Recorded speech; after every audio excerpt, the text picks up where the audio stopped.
Hello, everyone, and welcome back to English Uplifting, the podcast where we take your English skills to the next level. I'm Liza. And I'm Ben. Today's episode is super special because we're diving deep into historical vocabulary, words and phrases that will make your IELTS speaking and writing soar to band 8 and 9. Absolutely, Ben. Historical topics pop up all the time in IELTS, whether it's talking about traditions, change over time, or the impact of the past on today's world. Using the right vocabulary can seriously impress examiners. So get comfy, grab a notebook, and let's time travel through English vocabulary that's perfect for your IELTS success. Let's start with some advanced adjectives you can use to describe things related to history or something old-fashioned. The first one on my list is antediluvian. Oh, that's a great word. It literally means before the flood, but we use it to mean extremely old or outdated, almost like a joke for something really ancient. Exactly. Like if someone's still using an old flip phone, you could say, his technology habits are positively antediluvian. Perfect for showing off vocabulary in Speaking Part 3 or Writing Task 2, when talking about outdated technology or customs. Next, we have anachronistic.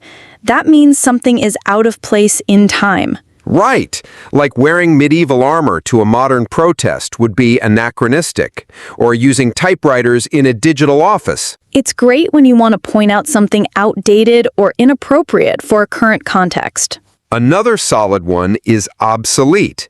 This means something that's no longer used because something better or newer exists. For example, physical newspapers are becoming obsolete as more people read news online. Then we have archaic, which is a bit more formal and often used for old laws or customs that seem outdated and maybe unfair. Like, many consider the caste system archaic and unjust. It's a powerful word, especially in essays. And how about venerable? It means respected because of age or tradition. Yes, the venerable tradition of tea drinking has been passed down for centuries. It's a warm, respectful word to talk about heritage. So to recap, we have antediluvian, anachronistic, obsolete, archaic, and venerable. Use these to describe the past with style. Next up, nouns. Powerful nouns help you describe history and legacy clearly and impressively. First, the word epic. It means a significant period in history marked by notable events or changes. The Victorian epoch saw huge advances in science and culture. Another important noun is heritage. This refers to traditions, buildings, languages, and customs passed down through generations. Like, preserving cultural heritage is vital for national identity. Then there's legacy. That's what someone or something leaves behind for the future. The legacy of the Industrial Revolution still shapes modern economies. Custom is another common noun. It means a traditional way of behaving or doing something. Then we have exasperate. That means to feel or show impatience or annoyance. Relic. It refers to an object surviving from an earlier time, often with historical or cultural importance. The museum exhibits relics from ancient civilizations. And so on. All right, Liza, now that we've covered some strong adjectives and key nouns for talking about history, let's move into verbs that help describe change over time.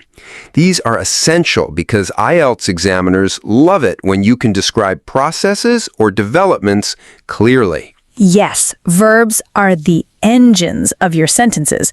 Without the right ones, your descriptions can sound flat or repetitive. So what's our first verb? One of my favorites is emerge. It means to come into existence or to become visible. Very handy for historical changes or new ideas. Like, during the Enlightenment, new philosophies emerged that challenged traditional thinking. See how that sounds much more impressive than just started? Exactly. Then there's flourish, which means to grow or develop strongly. For example, Trade and the arts flourished during the Renaissance.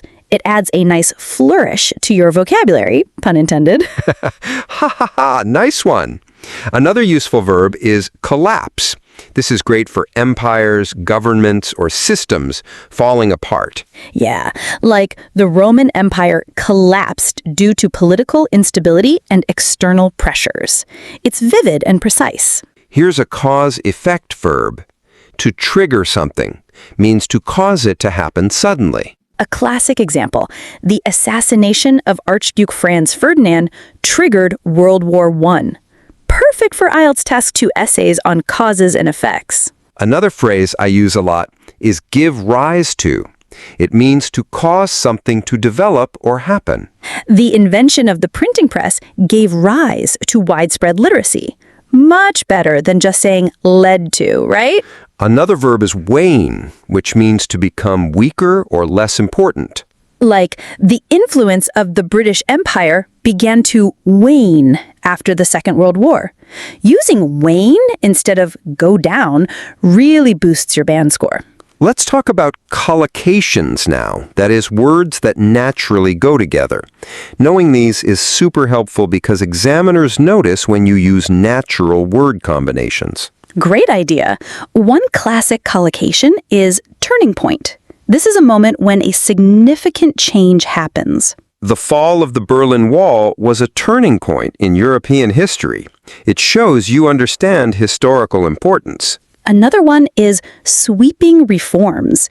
It means big, wide-ranging changes, often political or social. The government introduced sweeping reforms to improve education.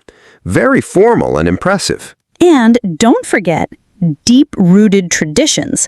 This describes customs that have existed for a long time and are firmly established. Deep-rooted traditions often resist change, even in modern societies.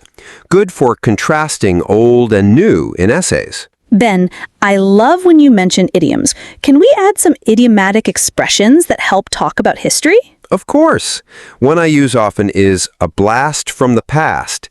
It means something that reminds you of an earlier time. Like, that museum was a real blast from the past, with so many antiques on display. It's informal, but can add flavor to your speaking answers. Exactly. Another great one is bygone era. It means a time long past. The traditions belong to a bygone era, but they still influence the culture. Elegant and useful. All right, moving on. We need to discuss how to talk about tradition and heritage. This comes up a lot in IELTS essays and speaking. Right. When you talk about heritage, use words like preserve, maintain, and pass down. Communities work hard to preserve their cultural heritage. Stories and customs are passed down from generation to generation. Very natural and clear. Let's not forget comparisons across time, a big topic in IELTS essays and speaking. True. Phrases like in contrast to, compared with, and whereas are essential. In contrast to the 19th century, modern society values individual rights more. Whereas people once communicated by letters, now we use instant messaging.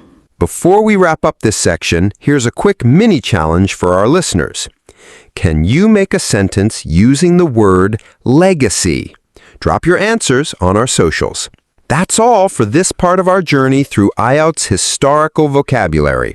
Next time, we'll explore words for describing revolutions, reforms, and social movements. And don't forget, practice makes perfect. Try using these words in your speaking and writing. Your band score will thank you. See you next time on English Uplifting.